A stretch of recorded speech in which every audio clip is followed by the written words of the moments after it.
Nós católicos, nós adoramos ou veneramos as imagens?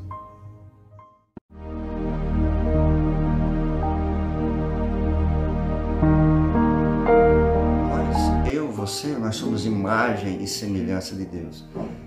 Nós somos imagem ainda do que iremos ser em plenitude. Nós aqui na Terra, eu, você, nós não sabemos e nem temos a capacidade, enquanto estivermos aqui sujeitos ao tempo e ao espaço, nós não temos a capacidade de saber quem realmente nós somos em plenitude. Só na eternidade nós iremos saber quem realmente nós somos. Quando estivermos vivendo em Deus, na plenitude. Então nós somos imagem. Enquanto estivermos sujeitos ao tempo e ao espaço, nós estamos limitados a nós mesmos em plenitude, que não temos capacidade nenhuma de conhecer aqui na Terra, de nos conhecer em plenitude aqui na Terra.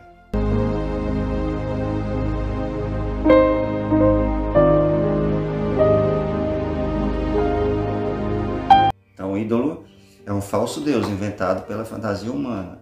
Então aquela imagem de uma coisa ou de uma pessoa que está desenhado naquela imagem, ou seja uma coisa, ou seja uma pessoa, o que representa para mim? É Deus? Representa o Deus para mim? Eu tenho aquela pessoa como ídolo ou eu tenho como uma iconografia para mim, como ícone? Eu tenho aquela pessoa, aquela coisa como uma seta que me indica, que me leva para Deus, ou eu tenho aquela pessoa como um Deus, ou aquela coisa como um Deus, como um ídolo. Aí onde compromete é a imagem. Aí foi o problema lá de Êxodo, capítulo 20, versículo 6. Não farás para ti imagem alguma, seja no céu, porque era no contexto politeísta naquele tempo, tudo era Deus, era inventado pela fantasia. Por isso que o próprio Deus diz, não farás para ti imagem alguma do que está no céu, porque eles tinham a lua como Deus, tinham o sol como Deus, era um contexto politeísta. Nem na terra tinha as coisas, animais, especialmente o bezerro de ouro que fizeram para substituir o Deus de Moisés. E nem canto nenhum que represente Deus. Não farás para ti imagem alguma que está no céu, na terra, e seja onde for, porque eu sou o Senhor, teu Deus. Então é Deus dizendo assim, ó, o Deus de vocês sou eu. Não coloque nada no meu lugar. Então hoje na nossa igreja católica não existe nada que substitua Deus. Não tem nenhuma imagem do santo que a igreja os tem como ídolo, como tomando ali o lugar de Deus, ou no mesmo patamar, no mesmo nível de Deus. Não existe isso.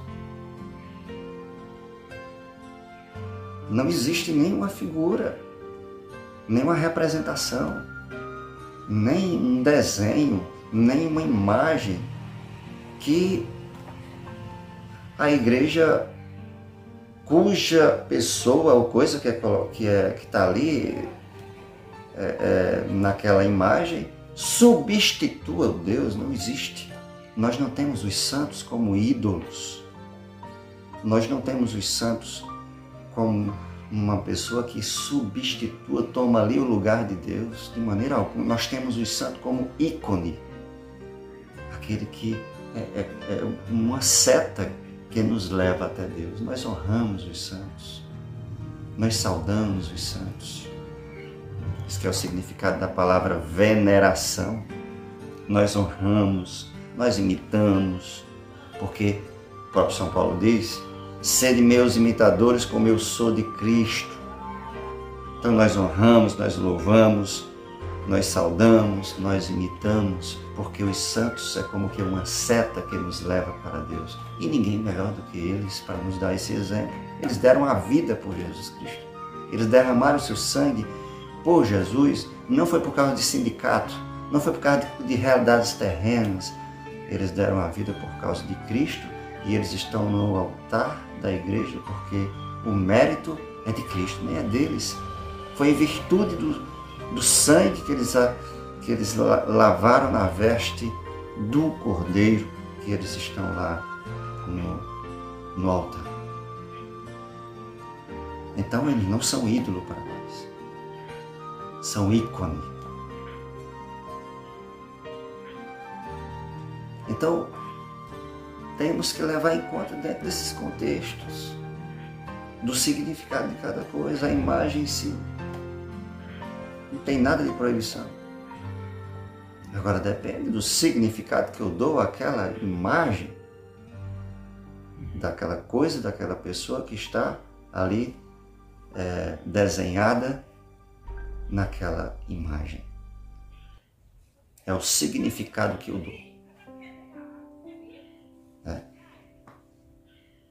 E o que é idolatria? Idolatria é adorar um falso Deus.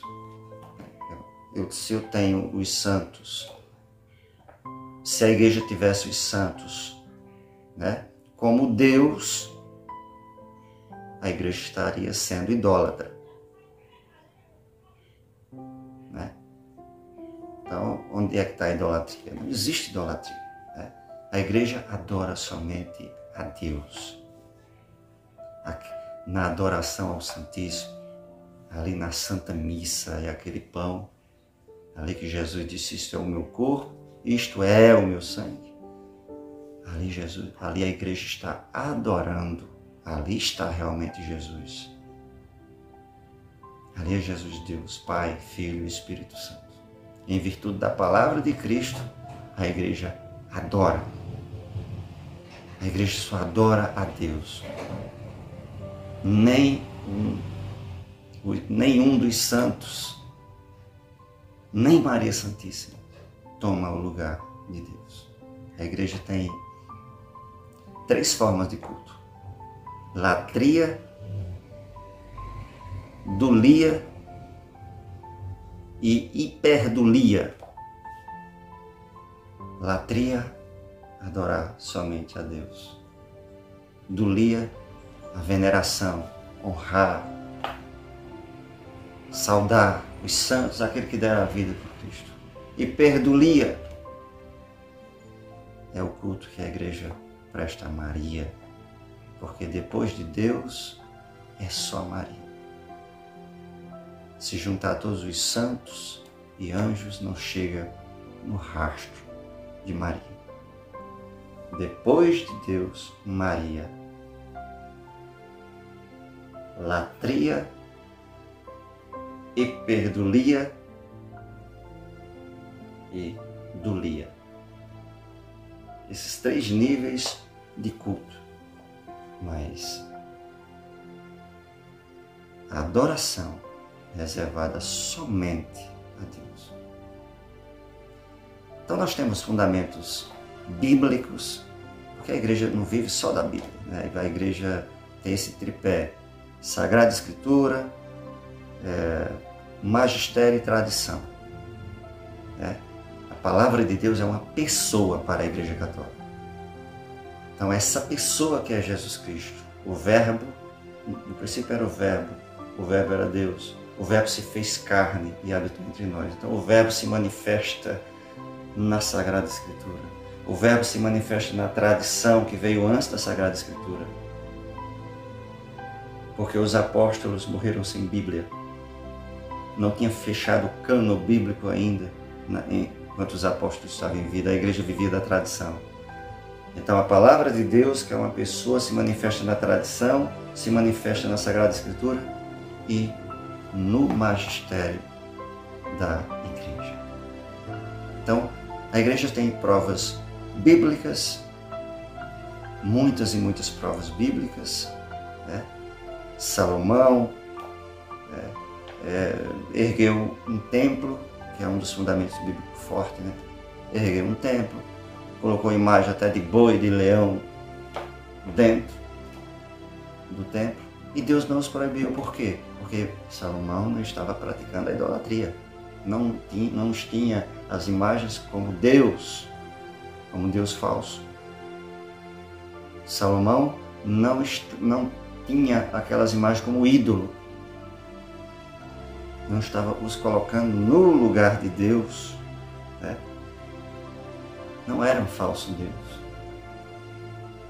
Salomão estava venerando, estava honrando. Por isso que Deus não proibiu. Então tem várias passagens bíblicas, provas bíblicas, provas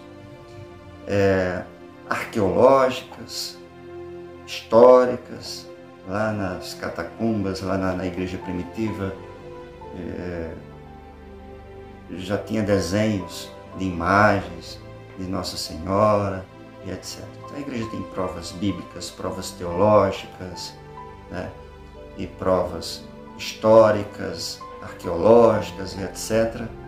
Referências fortes que os faz ter mais convicção de se utilizar das imagens, porque o problema não está na imagem, o problema está no significado que eu dou àquela figura. A figura que está sendo representada naquela imagem, o que significa para mim? É Deus? Ou é uma coisa ou uma pessoa que me leva até Deus? É ídolo para mim? Está representado naquela imagem, ou é ícone? Ícone me leva até Deus, aquela imagem, daquela coisa, daquela pessoa. Ídolo é o que está no lugar de Deus para mim. Então o problema está no significado que eu dou àquilo. Aquela coisa ou aquela pessoa que está sendo representada, que está representada na imagem. E finalizo dizendo que a idolatria hoje não tem nada a ver com idolatria a imagem dos santos, não tem nada a ver, não tem idolatria nenhuma relacionada à imagem. Não existe isso na igreja, eu digo com toda convicção. A idolatria que existe hoje é ao dinheiro, é o que está muito predominante hoje, ao dinheiro, ao poder e ao prazer. Essa é a idolatria predominantemente hoje. Idolatria é qualquer coisa ou pessoa no mundo que você coloca no lugar de Deus. Amém? Que continuemos rezando diante dos santos, diante das imagens de Maria Santíssima e dos santos, tendo sempre como ícone que nos leva, que é uma seta, que nos aponta para Deus, para nos aproximarmos cada vez mais e ganharmos a eternidade. E adoração somente a Deus. Em especial, na nossa igreja, todos os católicos já sabem, na Eucaristia. Louvado seja nosso Senhor Jesus Cristo.